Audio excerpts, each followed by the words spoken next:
Welcome to a new episode of Outside the Panels with your host, Johnny the Machine Hughes.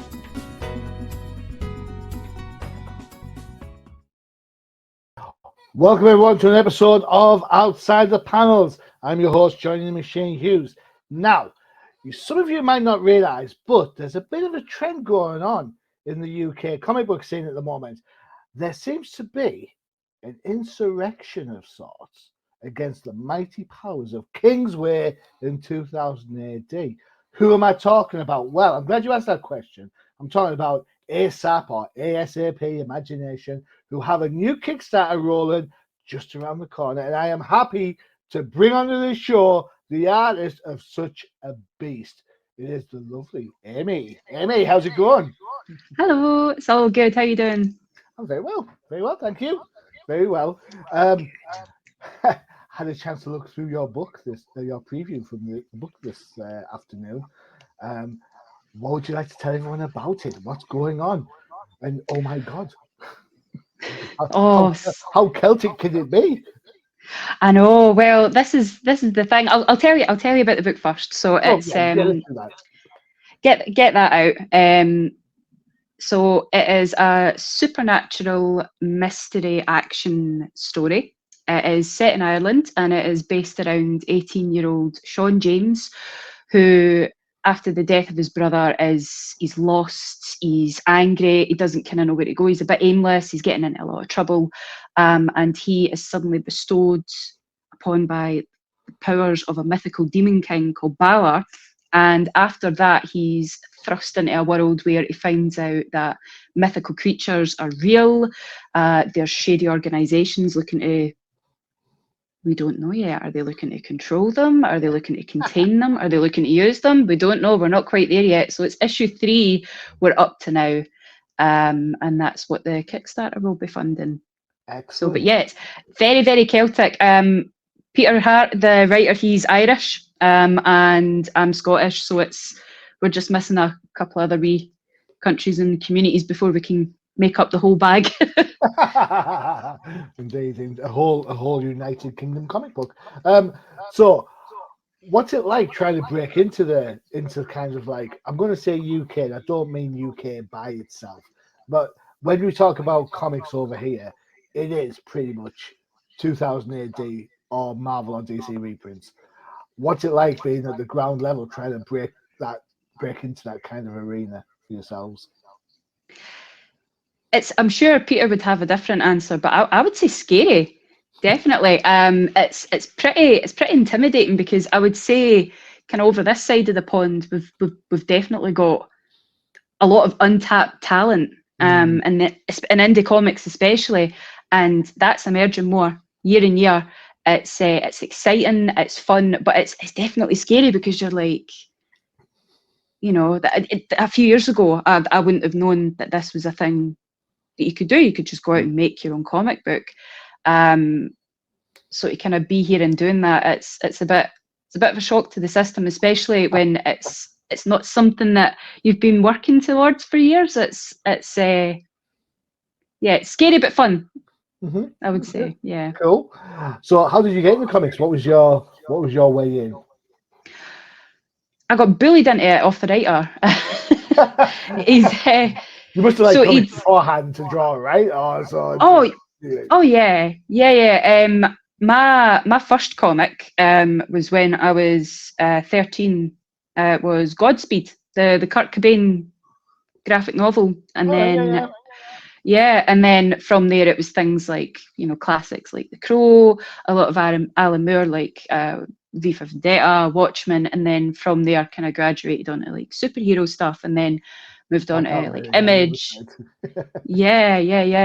like Image and Boom Studios, a lot of kind of smaller kind of niche stuff from there, and reading a lot of webtoons and stuff. But I started working in comics when Peter had seen my art on Instagram, and it was not comic work that I was doing.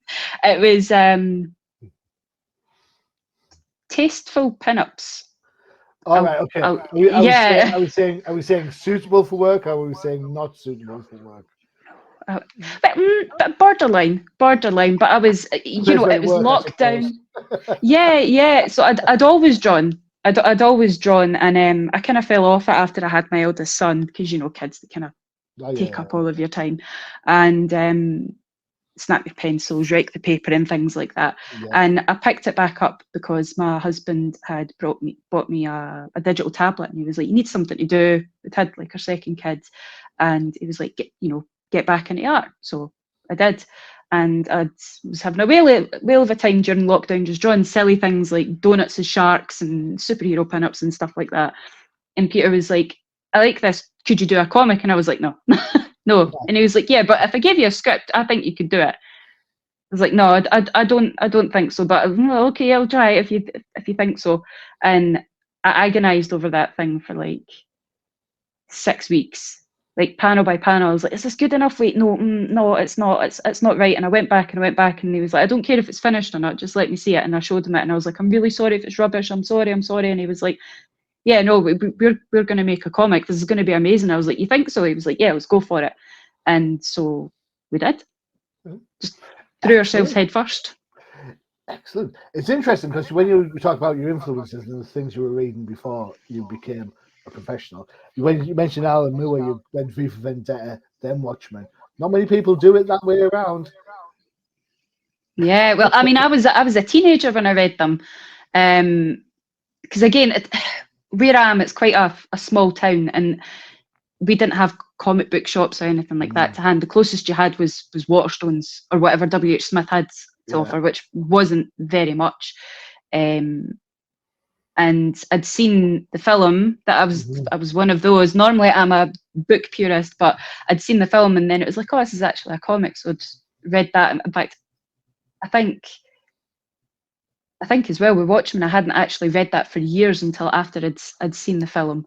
Because again, I was a teenager when those came out. What do you think? Do you think? Because I have an opinion on the Watchmen movie. I think the Watchmen movie is pretty good. I think the message in the Watchmen is more easily explained from the movie than it is from the book. And I know that probably means I'm dumbing down a whole bunch of cinema goers as opposed to purist comic book fans. But if you're not reading comics or you don't get Alan Moore, the end of the Watchmen book is kind of like what? But then in the movie, it's a little bit more accessible. Yeah, I think because it's like condensed it though, and I think it's made it like the way it's been filmed. It's like you might not get this, so we'll spell it out a bit for you. So I will say I'm glad I'd seen the movie before I'd seen that, because I was like, oh, and I wasn't used to reading comics at that point, and it's a beefy book as well. Do you know what I mean? It's a lot to get through, so it's a good primer to teach you kind of how to follow panels. And again, I was interested in art, so I was more wrapped up in the art and what was happening with that than what the story. So it'd be a few pages, and I'm like, I've completely missed what everybody was saying because I was too busy. Why is there a pirate ship in this? Oh. Yeah, I'm too busy looking at like the cross hatching on the comedian's like mask and stuff like that. Do you know what I mean? Like, oh, that's so pretty. And I'm still really guilty of that. Sure, this is.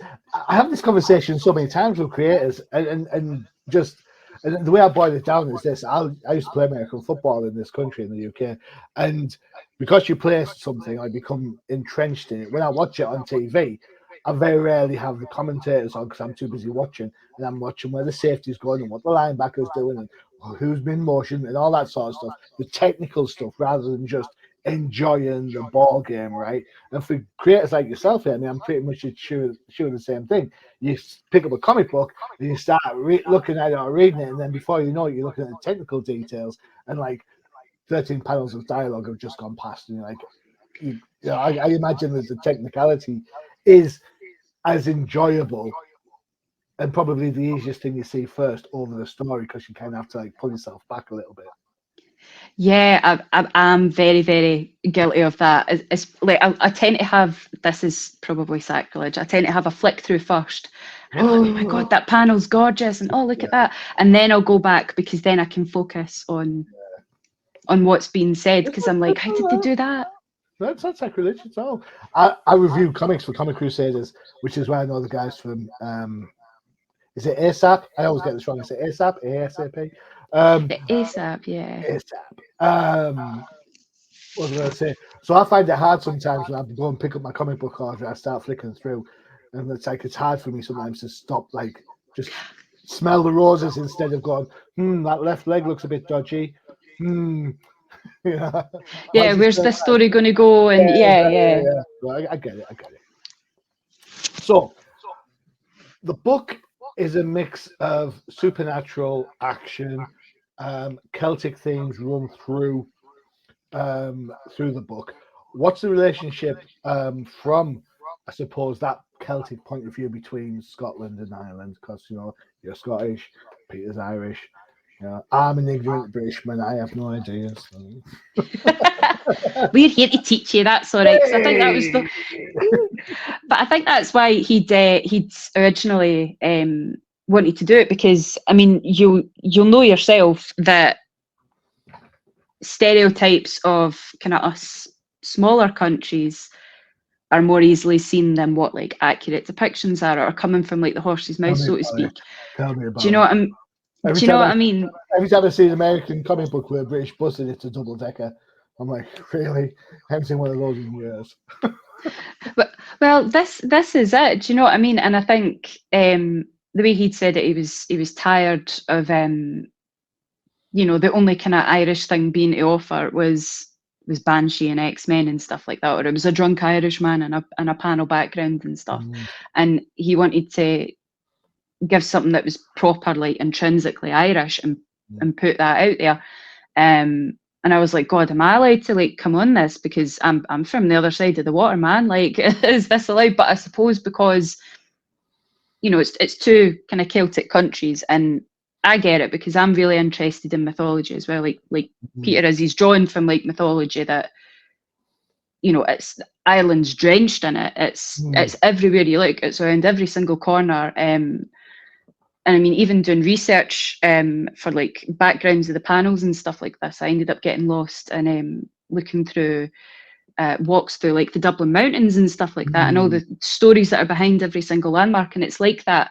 I mean, again, you'll know yourself, like these countries are, we're very, very old countries, and definitely, and I think we get appropriated, don't we? For every story, whether it be comic book, movie, TV show. The myths of our lands get appropriated. I mean, Highlander, for Christ's sakes, is as Scottish as you can get, and yet really the name Highlander means I live in the top part of Scotland, and it's like. And Sean Connery's the only Scottish person, and he plays a Spaniard. Do you know what I mean? It's yeah. So it makes you think like this must be like what Norwegian people feel like when there's Vikings everywhere, and they must be like, oh my God, they're doing it wrong again. So, but again,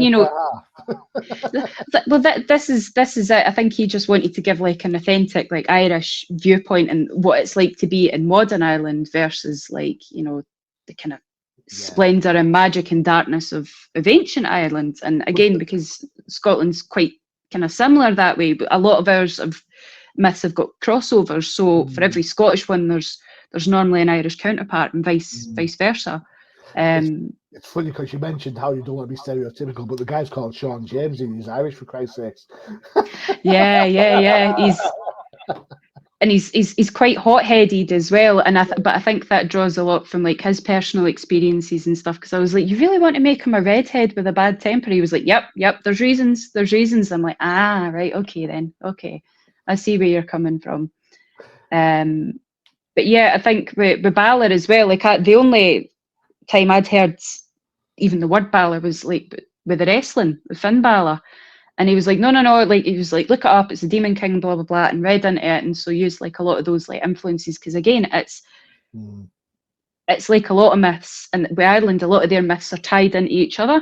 So, there's Balor was the Demon King, he had to wear 7 layers of cloaks over his evil eye, because it would raise the land, it would set it alight, and when his head was finally cut off, the eye burned a hole into the ground, and that became Loch Ness Wheel, and I hope I've said it right. I Do won't you know tell what I him mean? that. So, Yeah. oh, he'll know, and he'll call me out on it. We had this conversation. My husband had said, make sure you tell Peter I said Happy St. Patty's Day, and I was like, oh, I'm going to tell him, and he's not going to be happy. You'll hear him shouting from across the water.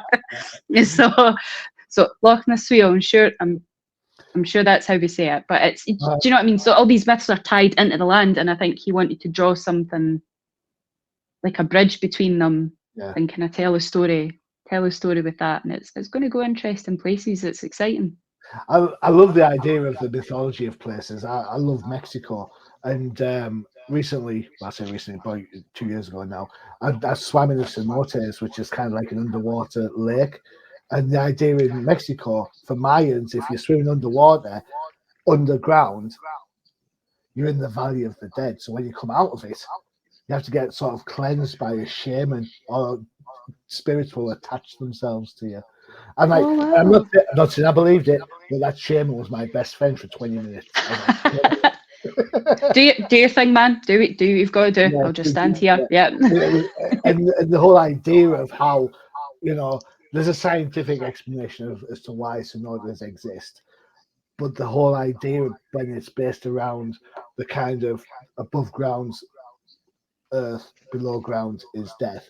It kind of, and I think back, well, is that appropriate? Is that taken from like how we bury the dead? Because the dead go in the ground.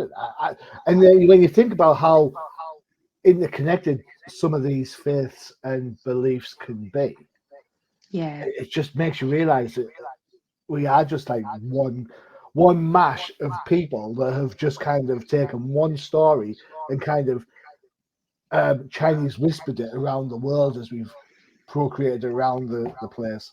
Maybe I'm being too philosophical. I don't know, maybe, but still. No, I get you. It's almost like, that they're used. I think that's why myths are so interesting to so many people. Is it's a way to tell these stories. It's a way to explain like natural phenomena and life and death and pass these things down, but it's told through different lenses. Do you know what I mean? And it's perfect. Yeah.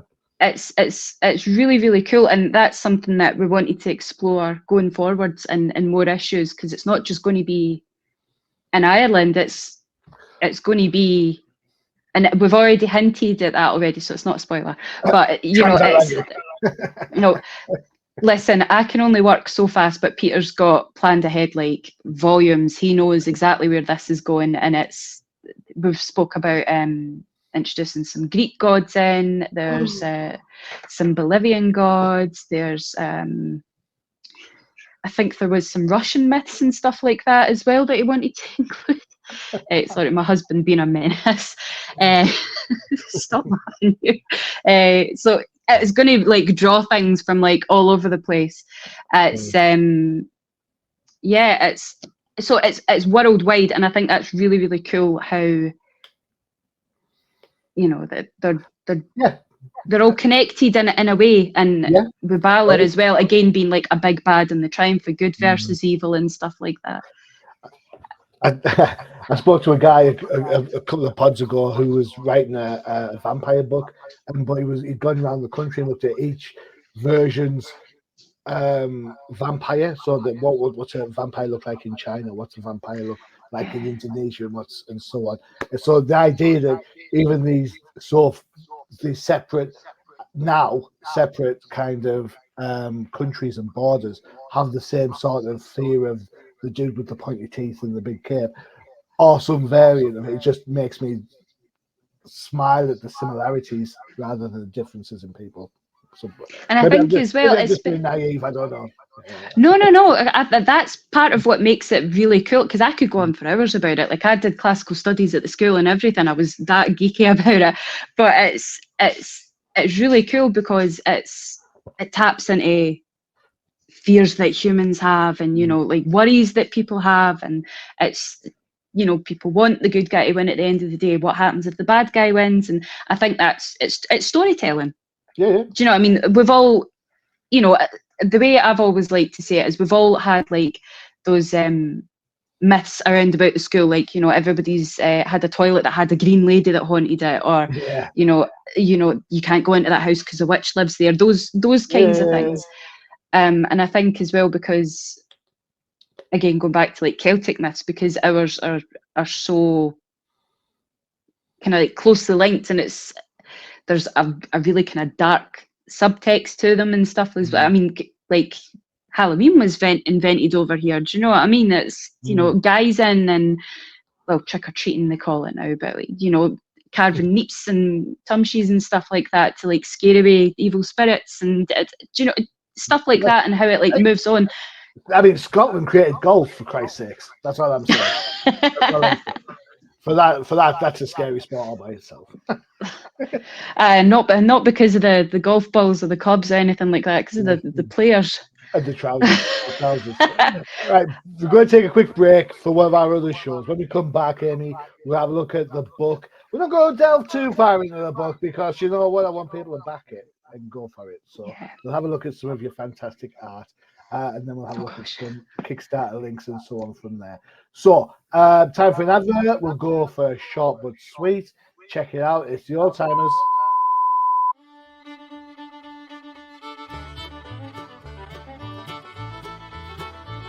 Do you want to find out what makes the professor do his happy dance? Check out the Old Timers Comic Book Show, only on the UCPN.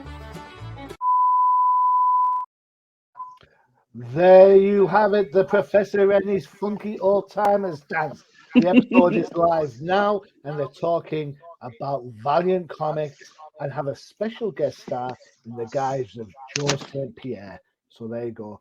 The guy was there when it happened, so words from the horse's mouth. That's exciting. It is if you like Valiant Comics. All right. As promised, we have some preview pages. Ta-da! Oh, there we go. Cover of issue number 1. Does it make you nervous when you look at this again? It does, because I'm quite a nervous. I don't know if it's obvious, but I'm quite a nervous wee guy. I'm quite neurotic, because, like I say, Peter normally does these things. He's good at the chatty. I'm good at the nodding along. And let me put your mind at ease. You're doing fantastic. All right. Oh, thank you very much. Cool. But this is the first piece of art, I will say, that I have put my actual name to, and not just like my like Instagram handle or whatever. So that was scary, being like, oh my god, I've put this out into the world. It's out there. People know it's me. This is our thing. It's really cool. And yeah, and that's it. Page number 1 that I spent far too long on. Do you work digitally? Is it pencils? It's a mix. I sketch out in pencil, and I plan layouts and thumbnails in pencils. And sometimes if there's panels that I'm maybe struggling a little bit with, I plan that out in pencil as well. But for the most part, it's digital, just because it's much quicker for me. And I've got a mental toddler running around, so he's, you know, I can't have like ink and stuff with him, so he would hone in on it. Do you know what I mean? He would be like, oh, this is messy and she doesn't want me to touch it, so I'm gonna throw it. Yeah.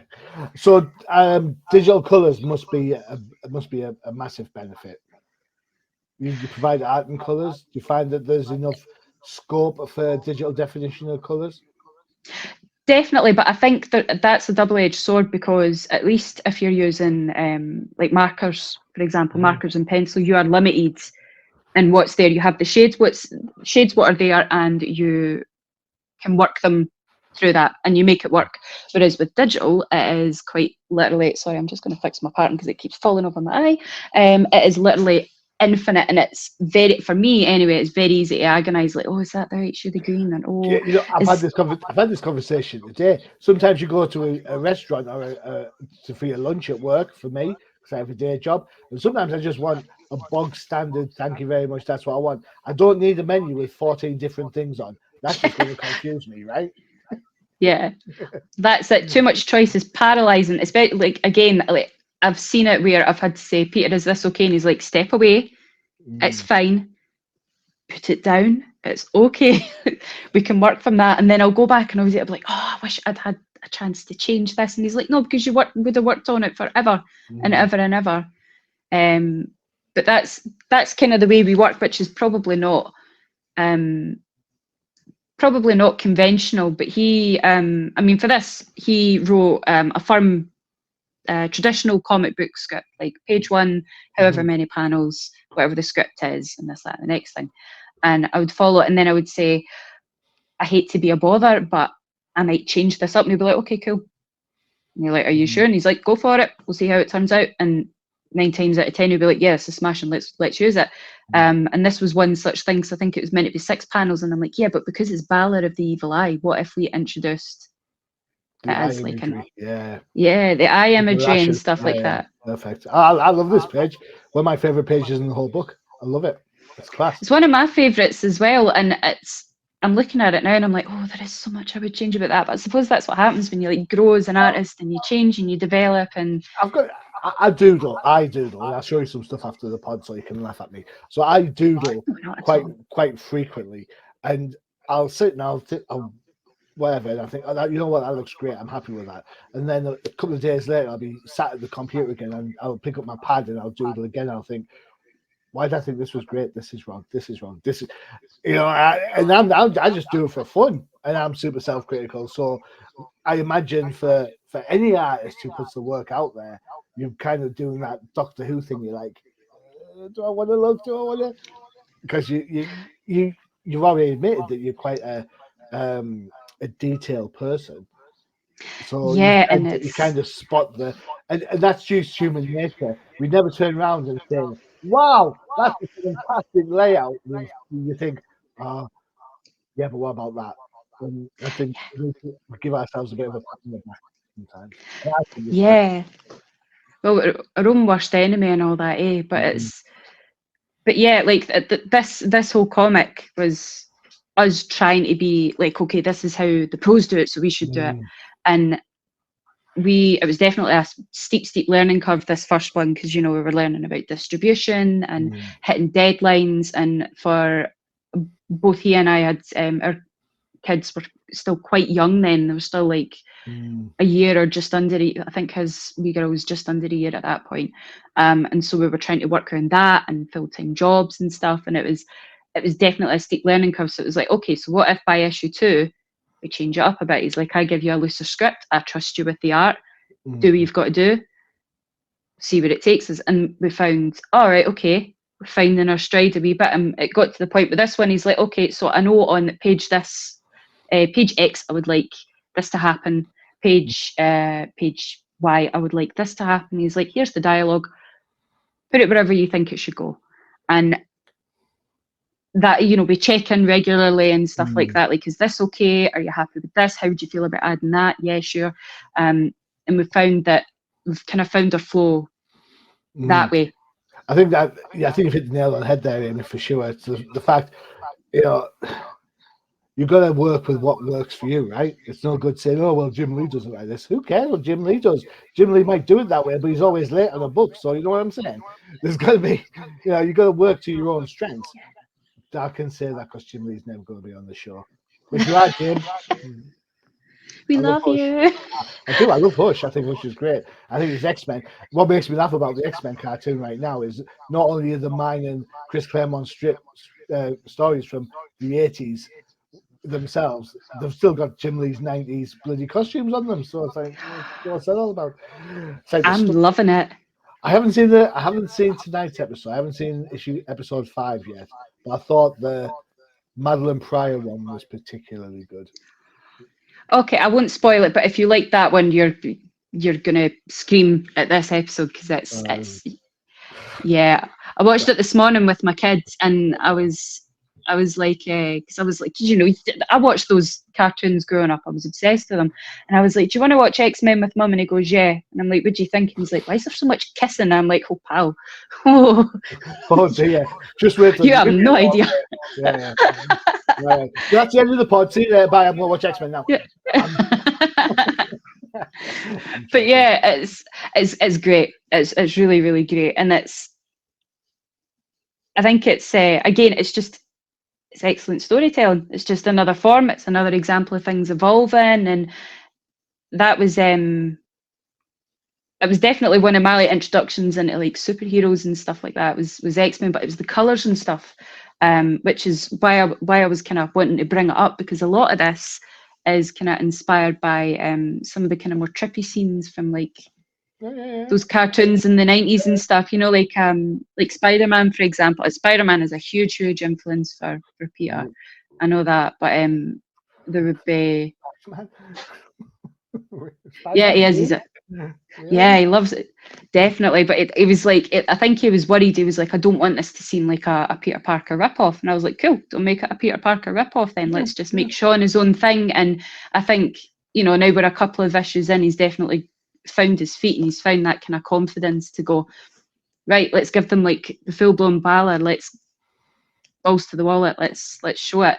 And it's yeah, I don't know if YouTube's gonna let me say that. I hope so. It will. Please understand, like I'm like Scottish. It is very hard for me to tone down what I'm saying just now, because I use sweary words like punctuation.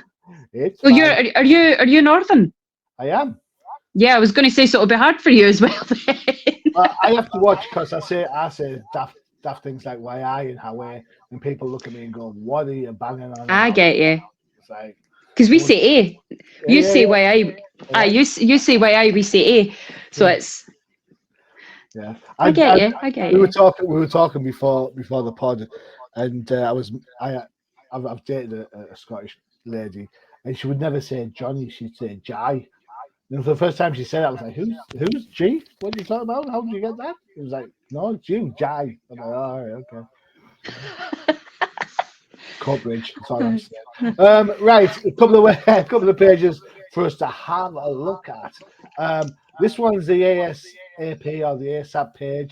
There is a digital download available. For Kickstarter, you've got Kickstarter coming up soon. How important is it that you have digital downloads, Amy? Is it a pro, a con, a necessary evil? How does it work? A pro, I would say. I mean, our Kickstarter is out this weekend. This Friday, I believe. This late, that's Friday, the 12th of April. You better get your fingers going. There are early bird rewards, so don't blame me if you're watching the show late. Yep, you sign up in the first 72, let me just double check. It was either 72 or 48 hours. He's going to burst me because I am not media trained and I can't remember.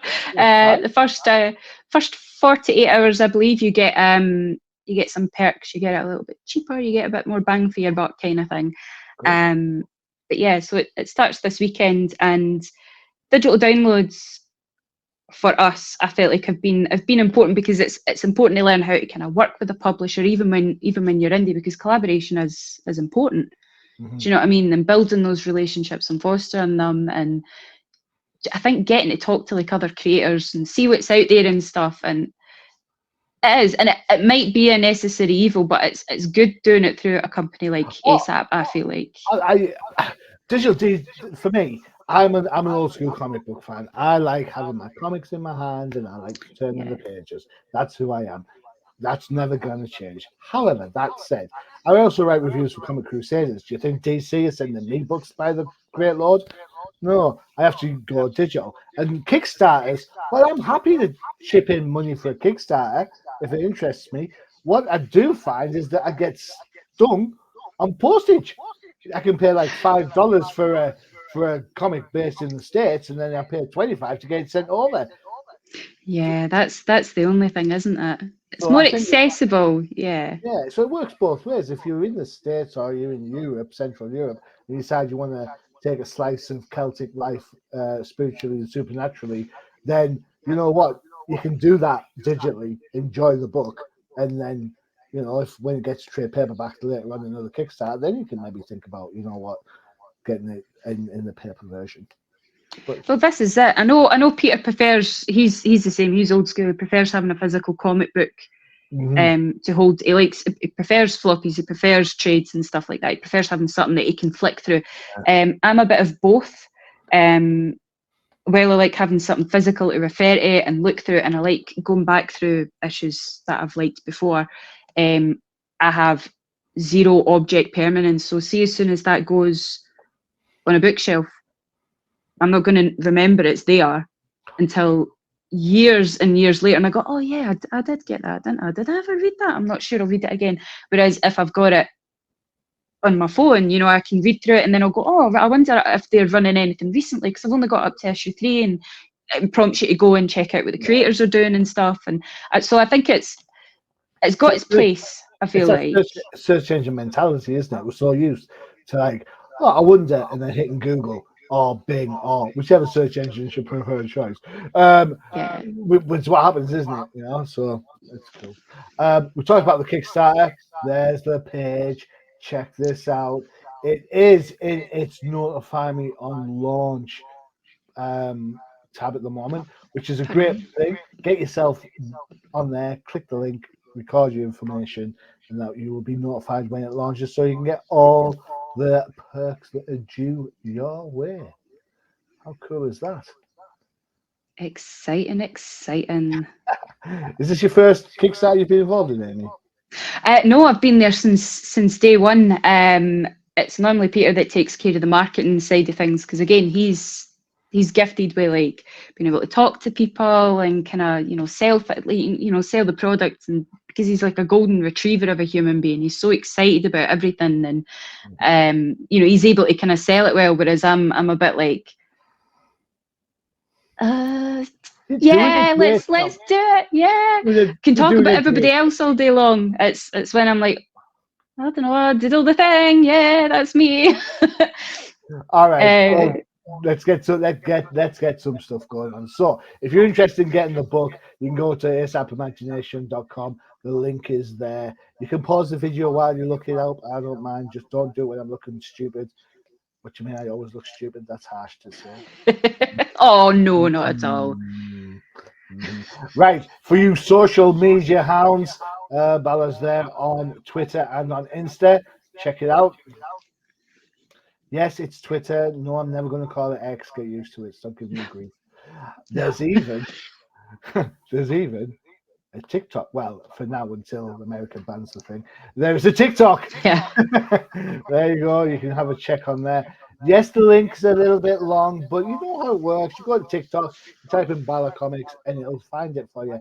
It's amazing, the powers of the internet. You just thunk. And then finally, you have got the Kickstarter there. Yes, it's a long one. Yes, I know, but come on, you know how to use a search engine, right? Maybe. If you find us, you can find that. So there you go. Simple as. And the link for the Kickstarter will be in the blurb underneath the pod. So when you finish watching the pod, click away to your heart's content. There you go. Amy, last 60 seconds or so, give us your best elevator pitch as to why people should be checking out Balor. Oh gosh, right, okay, on the spot now. If you like superheroes, if you like mythology, if you like action with a darker undertone, if you are interested in, if you are interested in tales of revenge, of twisty plots, and of government secret shady government shenanigans. This is why I'm the artist, not the writer. Shady government shenanigans possibly getting their comeuppance, or not, we don't know, we'll have to wait and see.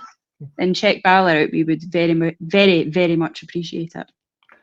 Perfecto. There you go. Amy, you've been fantastic. I know you were kind of thrown to the lion's den a little bit late in the day, but I absolutely totally appreciate you for doing this. This is fantastic. You've been a great guest. The door's always open, dear. You can come on anytime you like. Next time, we can do some live art. I won't draw Scuddy pinups though. Don't worry. I'll make sure it's Balor art. No, hey, I didn't say you couldn't draw curvy pinups, did I? I've got like some sort of crazy Miss Marvel. Who's the top one? Power Girl thing going on over there. Catwoman, Wonder Woman thing that my wife bought me. So I'm not against. Yeah. In fact, that Wonder Woman bombshell thing you've got in the back, I've got the Christmas decoration of that. Have you? That sits about year big, and she's pulling apart Christmas tree lights. It's class. Comes out once a year. Well, there's a final fact I can leave you on. The Bombshells comic is what made me want to start drawing again after I had my son. Cool. Yeah. Those bombshells, the work, the brilliant. Yeah. Cool. Oh, smashing. Thank you very much. You've been more than fantastic. Thank you so much. I do appreciate it. Right, that's it for another show. Don't forget to check out the UCPN for all your favourite shows. You saw the trailer for it earlier. It's the Old Timers Comic Book Show, where the hosts aren't old, but the comics most certainly are. If you like your stuff Marvel, check out the No Price podcast. I'm sure they will be talking about X-Men 97. Well, I'm on the show and I'm talking about it. So, for all you DC fans, it is the definitive crusade. What more can I say? Amy, thank you so much for stepping into the breach. You've been fantastic, for sure. Thanks for having me. Anytime. I've been your host, Johnny the Machine Hughes, and as always, adios. Visit undercovercapes.com for the latest and greatest podcasts via the Undercover Capes Podcast Network. Also visit our parent company website, comiccrusaders.shop, all about comic pop culture.